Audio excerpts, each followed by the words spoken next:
قرآن حکیم کی حفاظت اللہ تعالیٰ نے اپنے بندوں کے ذریعے کی، اور اس کے لیے دو طریقے اختیار کیے گئے۔ اللہ تعالیٰ کی مرضی، دو طریقے اختیار کیے گئے۔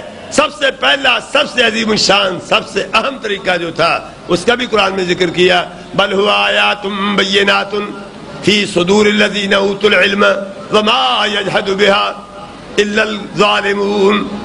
فرمایا یہ قرآن کریم کی آیتیں ہیں، فی صدور الذین اوتوا العلم، یہ اہل علم کے سینوں کے اندر محفوظ ہیں۔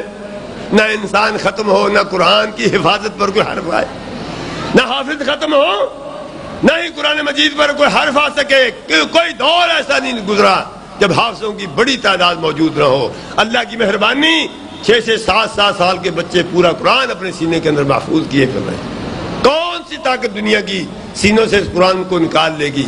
امکان ہی نہیں ہے، کوئی امکان ہی نہیں ہے۔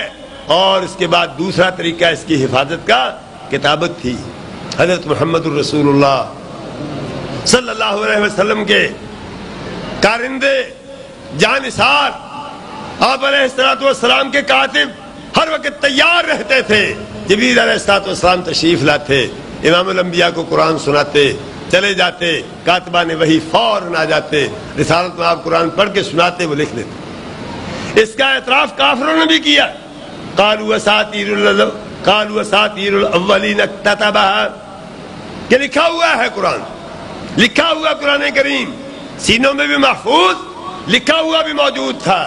جیسے قرآن لکھا جاتا تھا، قرآن حفظ کیا جاتا تھا، ویسے ہی حدیث رسول اللہ لکھی جاتی تھی اور حفظ کی جاتی تھی۔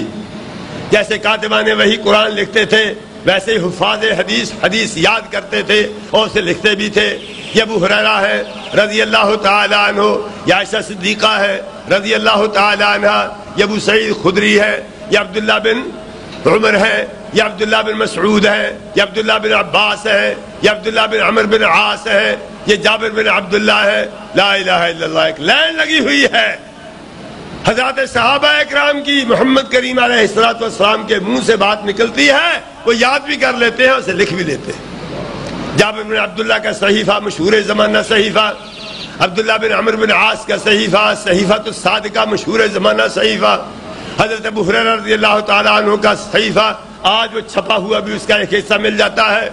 عائشہ صدیقہ حضرت محمد کریم علیہ السلام کے فرامین کا خزانہ تھی، بڑا کچھ یاد کیا ہوا تھا اور لکھی ہوئی بھی موجود، سینوں کے اندر بھی محفوظ۔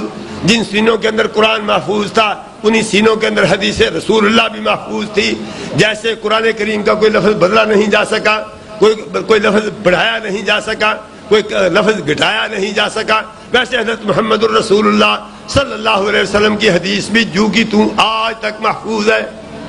بچانے والا وہی ہے، حفاظت کرنے والا وہی ہے، یاد کرنے والے، لکھنے والے وہی ہے۔ پاک باز سینے، مقدس سینے، جن کی صفائی اللہ نے آسمان سے اتار، کوئی کمی نہیں آنے دی، کوئی خرابی نہیں آنے دی، کوئی کمزوری نہیں دکھائی۔ اور میرے بھائیوں، اللہ تعالیٰ نے نبی کو نمونہ بنا کے بھیجا تھا، اگر یہ محفوظ ہی نہ ہوتا تو پھر نمونہ کیسے، اس کی پیروی کیسے ہو سکتی تھی؟ اللہ اکبر۔ مدتیں گزر گئیں، مدتیں گزر گئیں، صدیاں گزر گئیں، آج صورتحال یہ ہے۔ اور کسی شاعر نے کہا، وہ آئے کب کے گئے بھی کب کے، وہ آئے کب کے گئے بھی کب کے، نظر میں اب تک سما رہے ہیں۔ وہ آئے کب کے گئے کب کے، نظر میں اب تک سما رہے ہیں۔ یہ چل رہے ہیں، وہ پھر رہے ہیں، یہ آ رہے ہیں، وہ جا رہے ہیں۔ ایسے معلوم ہوتا ہے کہ ہم حضرت محمد الرسول اللہ صلی اللہ علیہ وسلم کا اپنی آنکھوں کے سامنے چلتا پھرتا دیکھتے۔ رات کا اندھیرا ہے، کمرے کا اندھیرا ہے، چراغ نہیں ہے، حضرت محمد الرسول اللہ صلی اللہ علیہ وسلم اس اندھیرے میں نماز پڑھتے ہیں۔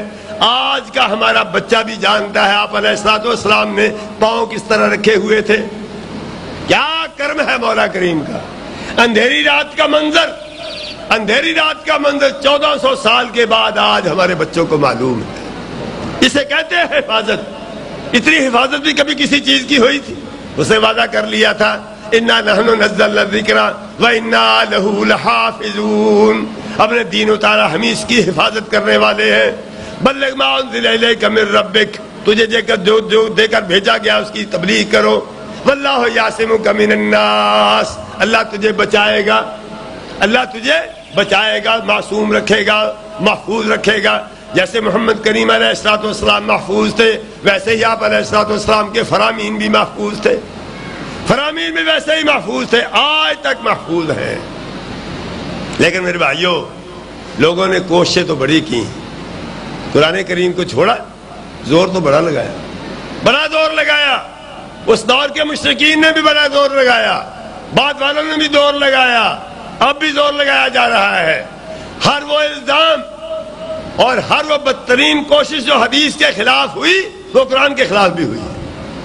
کوئی ایسی کوشش نہیں ہے جو حدیث کے خلاف ہوئی اور قرآن کے خلاف نہ ہوئی۔ وہاں بھی کامیاب نہیں ہو سکی، یہاں بھی کامیاب نہیں ہو سکی۔ سب سے پہلا الزام یہ تھا کہ قرآن کریم عجمی سازش ہے۔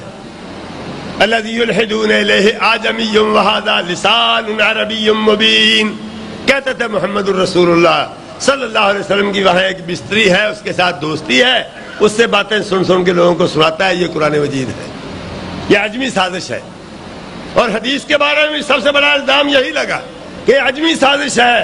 خراسان کے لوگوں نے، چین اور روس کے لوگوں نے آ کے بخاری، مسلم، ابو داؤد، ترمذی، نسائی بڑی بڑی کتابیں لکھ کے مسلمانوں کو دے دی، سازش کر کے پورا اسلام گھڑ کے دے دیا، لا الہ الا اللہ، لا الہ الا اللہ۔ اور تم بیوقوف ہو، الزام گاڑ رہے ہو جو سب سے آسان کام ہے، تہمتیں لگانا سب سے آسان کام ہے، شک پیدا کرنا سب سے آسان کام ہے، تم تو وہ بھی نہیں کر سکے، تم سے تو وہ نہیں ہو سکا، تو یہ اتنی بڑی بڑی کتابیں سازشیں ہیں۔ اللہ تعالیٰ کیا کر رہا ہے؟ اس کی نگرانی کہاں گئی؟ اس کی حفاظت کہاں گئی کہ محمد الرسول اللہ صلی اللہ علیہ وسلم کی زندگی ایسے لوگوں کے ہاتھوں سے محفوظ کرائی جن پر اعتماد نہیں ہے، اعتماد نہیں ہے، اللہ تعالیٰ کی نگرانی کہاں گئی؟ سو یہ ساری باتیں بالکل بے سر و پا ہیں، ان کی ذرا بھر قیمت نہیں۔ جیسے آیات حجت ہیں، ویسے ہی تعلیم کتاب حجت ہے، اور ویسے ہی تزکیہ بھی حجت ہے۔ بدنصیب ہیں وہ لوگ جو استنجے کا طریقہ تو محمد الرسول اللہ سے سیکھتے ہیں صلی اللہ علیہ وسلم، منہ دھونے کا طریقہ محمد کریم علیہ السلام سے سیکھتے ہیں، ہاتھ دھونے کا طریقہ رسول اللہ سے سیکھتے ہیں، سید الاولین والآخرین سے سیکھتے ہیں، اور دل کی صفائی کی باری آتی ہے تو پھر کوئی چشت چلا جاتا ہے، کوئی اجمیر چلا جاتا ہے۔ یہ دل کی صفائی رسول اللہ کو نہیں کرنی آتی تھی، کیسی بدنصیبی ہے۔ سید الاولین والآخرین، اگر کوئی تقسیم ہونی ہوتی تو دل کی صفائی رسول اللہ کے پاس ہوتی، کسی اور چیز کی کسی اور کے پاس ہوتی۔ اسی لیے دل صاف نہیں ہوتے، اسی لیے دل صاف نہیں ہوتے۔ ان کو تو سلیقہ بھی آتا تھا صفائی کا، سنا ہوا ہے آپ نے۔ ایک صاحب آئے، آ کے عرض کی، اللہ کے رسول یہ نماز روزہ سب ٹھیک ہے، ساری باتیں مان لی ہیں، میں تھوڑی سی ایک اجازت مل جائے تو کیا مسئلہ ہے؟ کہنے لگا جوان آدمی ہوں، ذرا کوئی تھوڑی بدکاری کی اجازت ملنی چاہیے۔ لا الہ حضرت محمد الرسول اللہ صاحب خلق عظیم غصے نہیں ہوئے، کان نہیں پکڑائے، پولیس نہیں بلائی، عمر کو نہیں کہا کہ اس کو سمجھاؤ، عمر کے سمجھانے کے طریقے اور ہی طرح کے ہیں، نبی صاحب کے پاس تو ہر طرح کے بندے موجود تھے سمجھانے کے لیے، لیکن نبی علیہ السلام نے مونچھوں والے مریض نہیں رکھے ہوئے تھے، اپنے پاس بٹھا لیا، فرمایا بیٹا جی کیا کرنا چاہتے ہو؟ کیا تم یہ پسند کرتے ہو کہ تمہاری ماں کے ساتھ کوئی یہ عمل کرے؟ نہ نہ نہ نہ، بالکل نہیں پسند کرتے۔ کیا تم پسند کرو گے کہ تمہاری بہن کے ساتھ کوئی یہ حرکت کرے؟ نہیں نہیں، پھوپھی کے ساتھ، خالہ کے ساتھ، اب نہ ہو رہی ہے۔ نبی پاک نے فرمایا کہ جس کے ساتھ تم کچھ کرو گے وہ کسی کی ماں ہوگی، کسی کی بہن ہوگی، کسی کی بیٹی ہوگی، کسی کی پھوپھی ہوگی، کسی کی خالہ ہوگی، تو کیا کر رہے ہو تم؟ اس کے سینے پہ ہاتھ رکھا، اس کو ٹھنڈک پڑ گئی، محمد نے تزکیہ کر دیا۔ صحابہ کہتے ہیں زندگی بھر اس نوجوان نے آنکھ اٹھا کے کسی عورت کی تصویر، لا الہ الا اللہ۔ اور ہم جہاں سے تزکیہ کروا کے آتے ہیں، ہمارے دوست تزکیہ کروا کے آتے ہیں، پھر مزار بناتے ہیں، دنیا جانتی ہے سب سے زیادہ برائیاں ان مزاروں پہ ہوتی ہیں، اور جیسا تزکیہ ویسے ہی، جیسا تزکیہ کرنے والے ویسے تزکیہ ہوگا، جیسے تزکیہ کرنے والے ویسا ہی تزکیہ ہوگا۔ اس کے تزکیوں کے کیا کہنے، خود حاضر ہو گیا، اللہ اکبر۔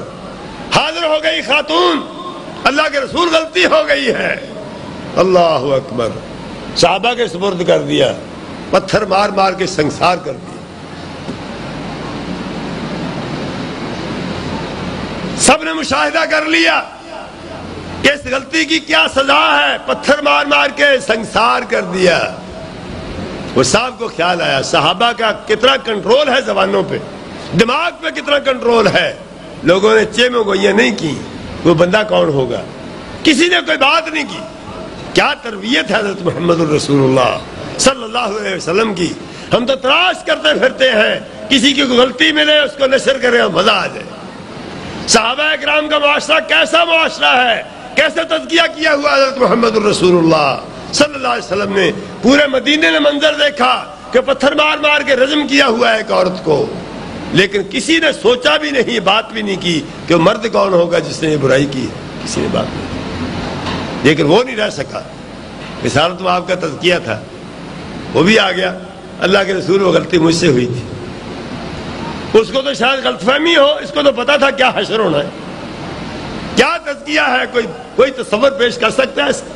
معلوم ہے کہ پتھر مار مار کے رجم کیا جائے گا، پھر حاضر ہو گیا۔ نبی صاحب نے ٹالنے کی بھی کوشش کی لیکن وہ ٹالا نہیں۔ سو میرے بھائیوں، جیسے تعلیم تلاوت آیات رسول اللہ کے سوا کوئی نہیں کر سکتا، تعلیم کتاب بھی رسول اللہ کے سوا کوئی نہیں دے سکتا۔ جیسے آیات حجت ہے ویسے ہی تعلیم کتاب بھی حجت اور دلیل ہے۔ جیسے وہاں صادق و امین ہے ویسے یہاں صادق و امین ہے۔ وہ ذمہ داری بھی اللہ کی طرف سے تھی، یہ ذمہ داری بھی اللہ کی طرف سے۔ جیسے آیتوں کو اللہ نے محفوظ رکھا ویسے تعلیم کتاب کو بھی اللہ نے محفوظ، وہ بھی انسانوں کے ذریعے۔ کتاب اللہ کا مفہوم محفوظ نہیں ہے، اس کا مطلب محفوظ نہیں ہے، تو پھر کتاب اللہ کے محفوظ ہونے کا کیا مطلب ہے؟ اور کتاب اللہ کی حفاظت، کتاب اللہ کے مفہوم کی حفاظت حدیث رسول اللہ سے ہوتی ہے۔ حدیث رسول اللہ محفوظ نہیں ہے تو کتاب اللہ کو پر عمل کیسے ہوگا؟ تزکیہ بھی حجت، تلاوت بھی حجت، تعلیم بھی حجت اور حکمت۔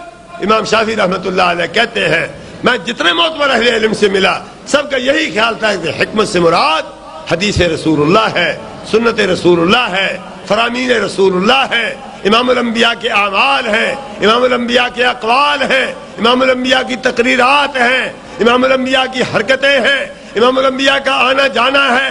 رسالت میں آپ کی پوری زندگی دین تھی، آپ کا پورا وجود دین تھا۔ تو چاروں ذمہ داریاں حضرت علیہ الصلوۃ والسلام نے 100% صحیح طریقے سے ادا کی، اور اللہ تعالیٰ نے جو امام الانبیاء کو محفوظ رکھا، یہ چاروں چیزیں محفوظ ہوں گی تو رسول اللہ محفوظ ہوں گے، چاروں چیزیں محفوظ ہوں گی تو دین محفوظ ہوگا۔ دین کتاب اللہ اور سنت رسول اللہ کے مجموعے کا نام ہے، ان میں سے ایک محفوظ نہیں ہے تو دوسری کیسے محفوظ ہو جائے؟ باقی